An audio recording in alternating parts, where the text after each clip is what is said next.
வணக்கம். நகைக்கடன் கூட்டுறவு வங்கிகளில் அதிகரிச்சிருக்கிறாங்க. கிராமுக்கு ரூபாய் 7,000 வரைக்குமே வழங்குறதுக்கு ஒப்புதல் அளிச்சிருக்கிறாங்க. இது குறித்து முழு தகவலை இப்போ நம்ம இந்த வீடியோவில் பார்க்கலாம். ஸோ வீடியோவை ஸ்கிப் பண்ணாமல் ஃபர்ஸ்ட்லேருந்து லாஸ்ட் வரைக்கும் பாருங்கள். அப்போ தான் நம்ம சொல்ல வர தகவல் என்ன அப்படிங்கிறதும் உங்களுக்கு அப்டேட் ஆகும்.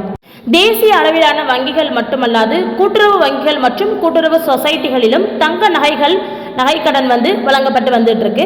ஸோ அவசர தேவைக்கு பொதுமக்களும் கூட்டுறவு சங்கங்களை நாடி தங்களுக்கு தேவையான தங்க நகைக்கடனை தேர்ந்தெடுத்துக் கொள்கிறார்கள் அப்படின்னு தான் சொல்லணும். ஸோ நாளுக்கு நாள் தங்கத்தின் விலை எகிரி வரும் இந்த சூழல்ல வங்கிகளில் தங்க நகைக்கடனின் தொகை அதிகரித்து வழங்குவதற்கான ஒரு ஒப்புதல் வழங்கப்பட்டுள்ளதா தகவல் வெளியாகியிருக்கு. நம் நாட்டில் தங்கத்திற்கு என்று ஒரு தனி மதிப்பு எப்போதுமே உண்டு அப்படின்னு தான் நம்ம சொல்லணும். ஸோ தேவைப்படும் நேரங்களில் பணமாகவும் மாற்றிக்கொள்ள முடியும் அப்படிங்கிறதுனால தங்கத்தின் மதிப்பு எகிரி கொண்டே தான் ஒவ்வொரு டைமும் போயிட்டு இருக்கு. உலக பொருளாதார நிலைமைகள், தேவை, புவிச்சார் அரசியல் பதட்டங்கள் போன்றவற்றின் காரணமாக பார்த்தீங்கன்னா தங்கம் நிலையில் தினசரி அடிப்படையில் மாறுதல் ஏற்பட்ட வண்ணம் தான் இருந்துட்டு இருக்கு. ஸோ கிட்டத்தட்ட உச்சத்தை தொற்றுச்சு அப்படின்னு தான் சொல்லணும். ஆனால் இன்னும் ஏகுமா அப்படின்னு கேட்டால் வாய்ப்பு இருக்குன்னு தான் சொல்லப்படுது. பொதுமக்களுக்கு அவசரத்துக்கு பண தேவை இருக்கிறது அப்படிங்கிறதுனால வங்கிகளில் கடன் வாங்கும் நடைமுறை ஒன்று இருக்கு. ஓகேவா? வங்கிகளில் தங்க நகைக்கடனை வாங்க பெரிதாக ஃபார்மாலிட்டிஸ்கள் அப்படின்னு சொன்னோம்னா அது ஒன்றும் பெருசாக ஒன்றும் கிடையாது. அதனால தான் தேசிய அளவிலான வங்கிகள் மட்டுமல்லாது கூட்டுறவு வங்கிகள், கூட்டுறவு சொசைட்டிகளிலும் பார்த்தீங்கன்னா தங்க நகைக்கடன் எளிதாகவும் விரைந்து வழங்கப்பட்டு வருது. கூடிய விரைவில் வெள்ளி நகைகளையுமே நீங்க அடகு வைக்கலாம் அப்படிங்கிற ஒரு ஜியோவும் பாஸ் ஆக போகுது. ஓகேவா?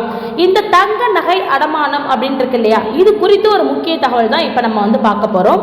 என்னன்னு பார்த்தீங்கன்னா நம்முடைய தமிழகத்தை பொறுத்த வரைக்கும் பார்த்தீங்கன்னா கூட்டுறவுத்துறையின் கீழ் செயல்படும் மாநில, மாவட்ட தலைமை கூட்டுறவு வங்கிகள், தொடக்க வேளாண் கூட்டுறவு கடன் சங்கங்கள், நகர கூட்டுறவு சங்கங்கள் போன்றவற்றில் பார்த்தீங்கன்னா தங்க நகை அடமானம் பேர்ல நகை கடன்கள் வழங்கப்பட்டு வந்துட்டு இருக்கு இந்த நிமிஷம் வரைக்கும். இது நம்ம அனைவருக்குமே தெரிஞ்ச ஒரு விஷயம்தான். கடந்த ஏப்ரல் முதல் ஜூலை வரை 25 லட்சம் பேருக்கு 25,000 கோடி ரூபாய்க்கு நகை கடன்கள் வழங்கப்பட்டிருக்கு அப்படிங்கிற தகவல் வெளியாகியிருக்கு. சர்வதேச நிலவரங்களால் நம் நாட்டின் தங்கம் விலை அதிகரித்து வந்துட்டு இருக்கிறது நம் அனைவருக்கும் தெரிஞ்ச ஒரு விஷயம். அதற்கு ஏற்ப கூட்டுறவு வங்கிகளில் கிராம் தங்கத்துக்கு 6,000 ரூபாய் வரைக்குமே என்ன பண்றாங்கன்னா கடன் இது வரைக்குமே வழங்கிட்டு வராங்க. இந்நிலையில கிராமுக்கு 7,000 ரூபாய் வழங்கக்கூடிய ஒரு திட்டம் என்னன்னு பார்க்கலாம். தற்போது சர்வதேச முதலீட்டாளர்கள் தங்கத்தில் அதிக முதலீடு செய்து வரதுனால தங்க விலை ராக்கெட் விலையை விட உயர்ந்திருக்கு. 22 கேரட் ஆவாரண தங்க கிராம் 11,800 ரூபாய்க்கு தற்போது விற்கப்படுது. அதனால தான் கூட்டுறவு வங்கிகளில் தங்கத்திற்கு அதிக தொகை கடன் வழங்குவது குறித்து முடிவெடுக்க கூட்டுறவுத்துறை உயர் அதிகாரிகள் சமீபத்தில் கூட்டம் ஒன்றை நடத்தினாங்க. இந்த கூட்டத்தில் நகைக்கடனுக்கு கிராமுக்கு 7,000 ரூபாய் வழங்க ஒப்புதல் அளிக்கப்பட்டிருக்கு. ஸோ இதற்காக உத்தரவை கூட்டுறவு சங்கங்களின் பதிவாளர் விரைவில் பிறப்பிப்பார் என்றும் நகைக்கடனுக்கான புதிய தொகை அடுத்த வாரம் முதல் வழங்கப்படும் என்றும் கூட்டுறவுத்துறை அதிகாரிகள் நம்பிக்கை தெரிவிச்சிருக்கிறாங்களாம். அதே போல ஜிஎஸ்டி வரியை குறைப்பதற்கான ஒரு வேண்டுகோளும் வைக்கப்பட்டிருக்கு அப்படின்னு சொல்லப்படுது. அது என்னன்னு பார்த்தோம்னா ஜிஎஸ்டி வரியை குறைக்கிறதுக்கு நகை தயாரிப்பாளர்கள் கோரிக்கை விடுத்தவாறு இருக்கிறாங்களாம்.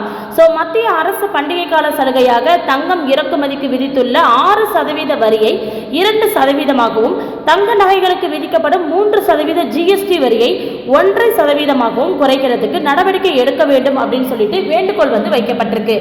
இப்படி செய்தால் ஒரு சவரனுக்கு ரூபாய் 3,500 வரைக்குமே குறையும் அப்படின்னு சொல்றாங்க. இதனால் பார்த்தீங்கன்னா பண்டிகை காலத்தில் மக்கள் சிறிதளவு தங்க நகைகளை வாங்க மிகவும் பயனுள்ளதாக இருக்கும் அப்படின்னு தெரிவித்து வருவது குறிப்பிடத்தக்கது. ஸோ ராக்கெட் வேகத்தில் உயர்ந்து வர இந்த தங்க விலையில இதை மாதிரி ஒரு ஜிஎஸ்டியில் ஒரு குறைவு ஏற்பட்டால் ஒரு சவரன் நகைக்கு ஒரு 3,500 குறையுங்கிற பட்சத்தில் கண்டிப்பாக இது ஒரு பயனுள்ள விஷயமாக இருக்கும். நன்றி.